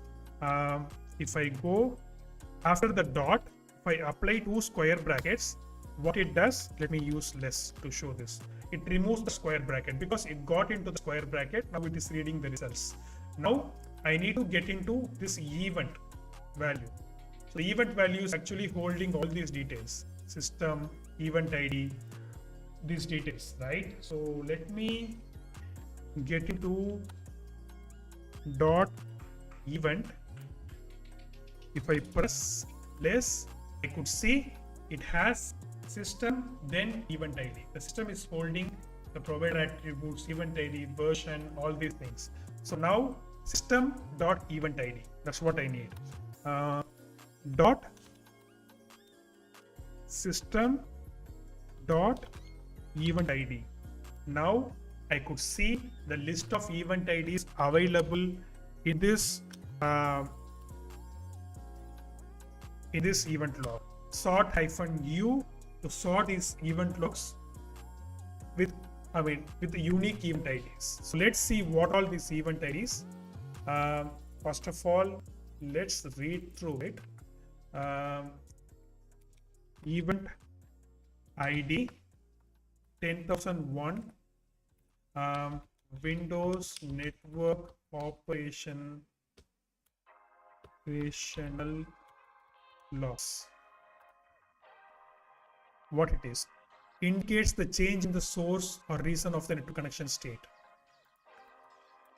Event ID 2 typically signals a warning that WLAN extensibility module has stopped. Okay. What about 20,002?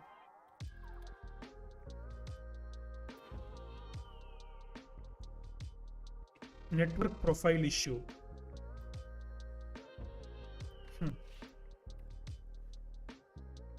4,001. WLAN auto config system SCOM signaling connection issues.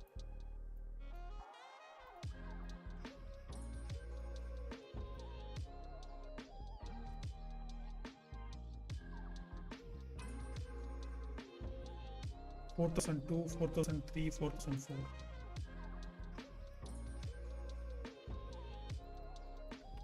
I use ChatGPT now.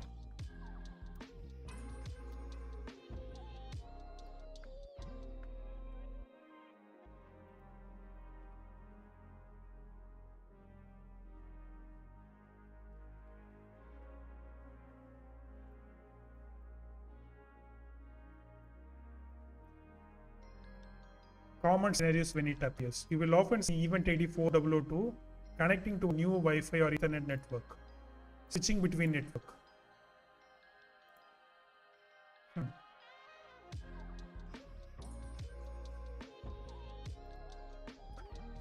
4001. How about that? Normal informational event. Windows editor network change and starting network profile processing.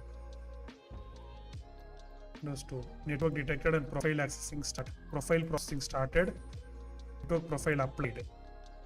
403 and 403 and 404. So these are remaining network event IDs. Successfully identified the network. Network detected, processing started. Network profile determination in progress. Network identified, profile applied.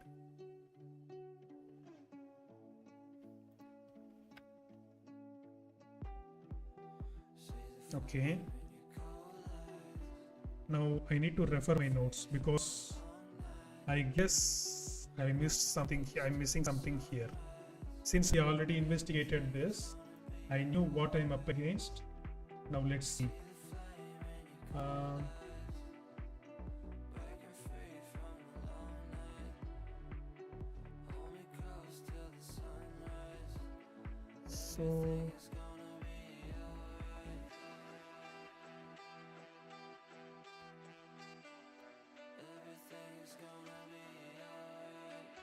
Profile operational.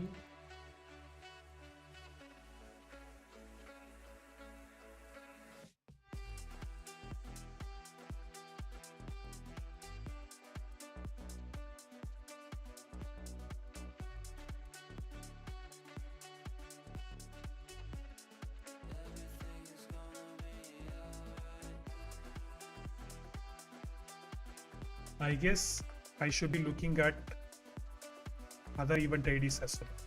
Yeah, 1001 and let's see the other IDs. Sorry, 1 10,000 and 10,001. Let's see what are they. Detected a network change. Connecting to a Wi-Fi or Ethernet.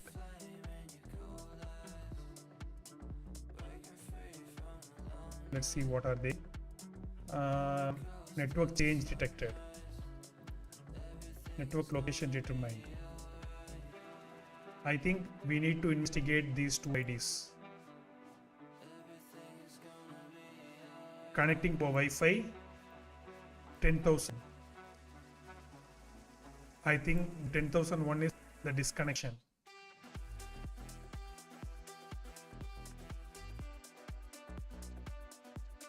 Yeah. Okay, let's try to filter out. Now we got this, and let's start the events with 10,000, event ID 10,000. So in order to do that, I actually have this system events. Now I'm gonna go and start filtering event ID. Event ID equal to 10,000. How about that? Some error. The connection of Windows VM is dead. How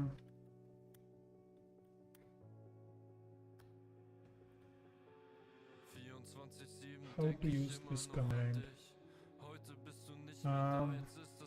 I think dot event ID. Yes, now we got the event, right? And out of this event, I need to find the name of the event. Let's see. Con.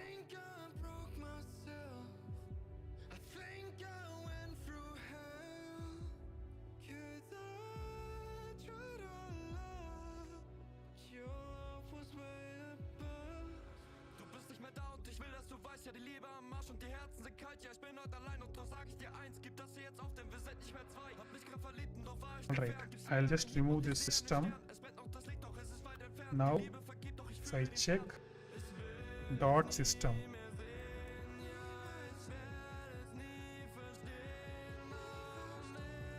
dot system, yeah, I guess, can I see any Wi-Fi names here?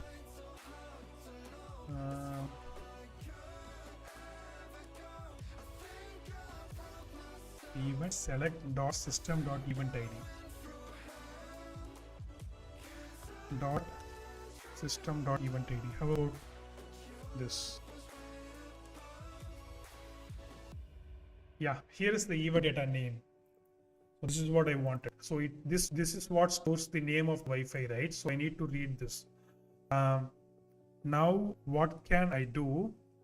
I'll probably go and check this out. Select or not selecting it. I'll do one thing. I will dot event data dot name. Yeah. How about doing this? And look at this. The list of networks. I think 10,000 event ID is all about the connectivity, and you can see the Arboretum coffee. So this is the network that I need to know, because by using this logs, I'm going to find when the Wi-Fi was connected. I think that's the answer that I need to provide. When did they disconnect and leave the first cafe, and when did the user arrive at the second cafe? So this one is actually denoting the connectivity logs, right? So happy trails guest is the second Wi-Fi. So this one is the connection log. So let me filter out with this. Maybe I will just put it inside the select.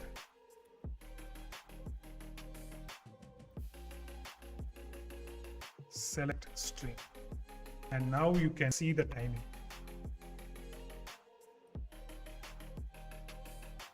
Happy trails guest They actually connected them on 5/26 to 62. I think that's the time that they connected this uh, Happy Trails Test Wi-Fi. I think they connected it twice, so that's why it shows the logs 2 times. So this is the log. So this is the log I need. Yeah, I think this must be the answer. So I used this particular query to grab that detail. Come on.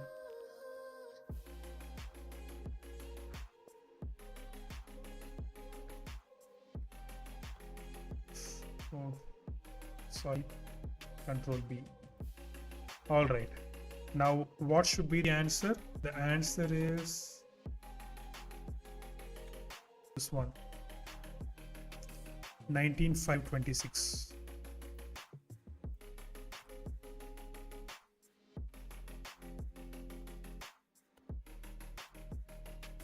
And the previous question is logs from the previous answer. So I'm using the same log. When did they disconnect and leave the cafe?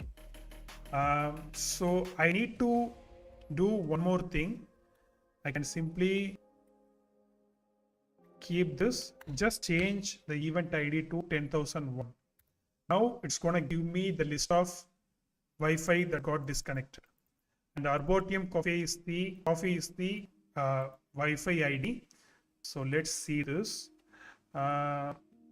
Event name is Arboretum Coffee 10,001. Some error.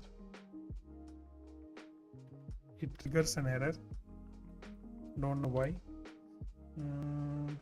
Come on, let's see this. Yes, I got it. Okay, let's look at this.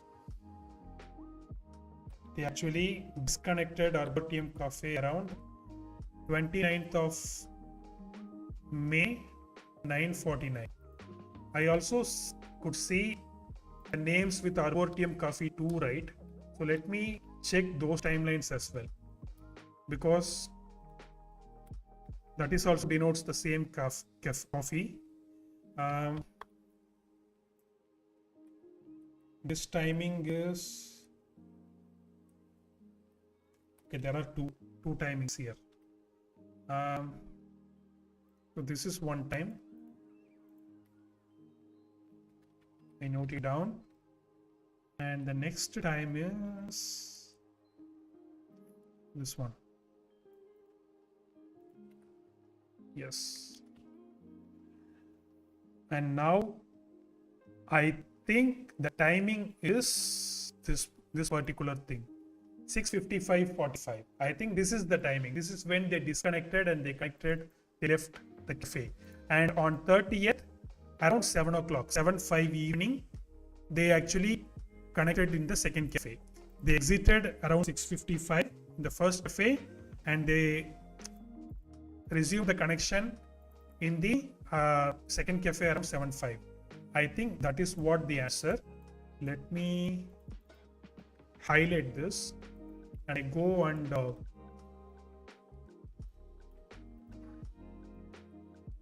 check this out. The command that I used to grab this data, so it will be useful for me in the future. All right. I guess this is fine. Now all we need to do is let's go and answer some of the questions.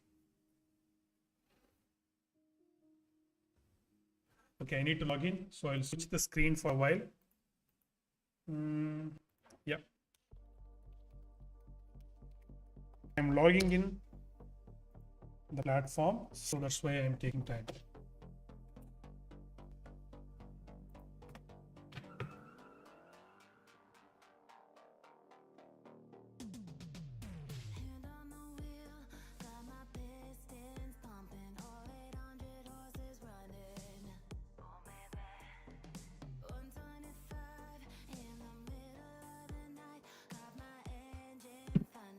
Cool. All right. Now let's go to Sherlock's page. Inside Sherlock's, the Sherlock name is Wi-Fi. I already answered some of the questions, but anyway, I'll go on and answer it again. Wi-Fi invisible chains, and that's the answer to the first question, which is correct. What is the first Wi-Fi SSID they connected on May 30th? The Arboretum Cafe, because you can see the strings, the number of characters, that's what it denotes. It is not Arboretum Coffee 2. That's correct. And when did the system obtain a lease for the network? May 30th, 6/22/48 is the right answer. May 30th, 6/22/48 is the right answer. All right. Then, what is the IP address that the device received when connecting to the cafe? 172.16.100.60, and that's the correct answer. And what is the MAC address of the access point? Starts with E4D124, E4D12496A51. That is correct. And it looks like they started to some sort of manifesto. The file name is chainsnotseen.txt, and that's the file name indeed. And what is the last sentence of the manifesto? Freedom is a perspective away, and that's the last sentence, and it ends with dot, and that's the right answer. And I actually left the dot here. Okay. They started their research by watching the YouTube video. And what's the name of the speech? The ballot or the bullet? Yes, the ballot or the bullet. And that's the right answer. They continued their research to look up book title. The book title is The Iron Heel. That is also correct. What was the last thing they downloaded before leaving the cafe? Brave browser setup.exe, and that's the answer. When investigating network changes, you should investigate the network profile and operational log. So let's answer this question. Instead, this one, I use /. Is it correct? No EVTX? Yes, that's correct. So this is the answer. And the timing is May 30th, 6:55:45. And that's the timing, I guess. Let's see. So this is when the user left the cafe. Yes, this is when the user left the cafe. And moving on, if I see this one, this is when the user connected in the second cafe. And 7:5. Is this the right answer? Yes, it is. What is the SSID of the second Wi-Fi they connected? And it is Happy Trails Guest. Right answer. What's the IP address did they receive on connecting the second Wi-Fi? 192.168.100.10.100. Right. And the timing, when did they obtain the system lease? May 30th, 7/6/02. Yeah. And the SSID of the access point, the MAC address of the access point, 4CBA70. 4CBA70 E1HC30. That is also correct. And what was the first thing the user downloaded in the second cafe? This VirtualBox executable, the hypervisor. Yeah, and that's also the right answer. And the online forum is Reddit, right? And what was their first name on the site? Financially Free 3636, and that's the name here. And the name of the VM is Last Hope. And let's add it, and that's the right answer. And what's the street was the first cafe on? It was W Prospect Road. And of course the right answer. And the file name is this one. This is what's storing the Wi-Fi profile of the first cafe.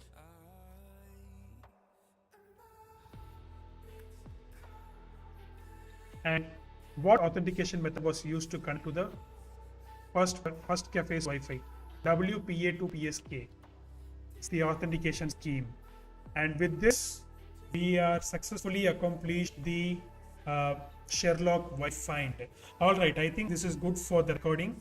Hopefully, we have finished the Wi-Fi investigation, a kind of Wi-Fi investigation, and also we did some browser and registry hive artifact investigation. I really learned a lot from this. Hope you too. If you really did consider doing this YouTube algorithms, I am catching you up in another exciting stream. It could be a study stream, a red team stream, dev stream, or whatever, or another Sherlock stream, whatever it could be. But I'll catch you in next stream very soon. Until then, I'm signing off. Cheers, and I love you all. Thank you so much. All right, finally I finished recording all the videos that I need for this Sherlock stuff. Now I guess it is time to end the stream because I've been streaming for nearly more than 2 hours. Yes, I'm gonna end the stream, but yeah,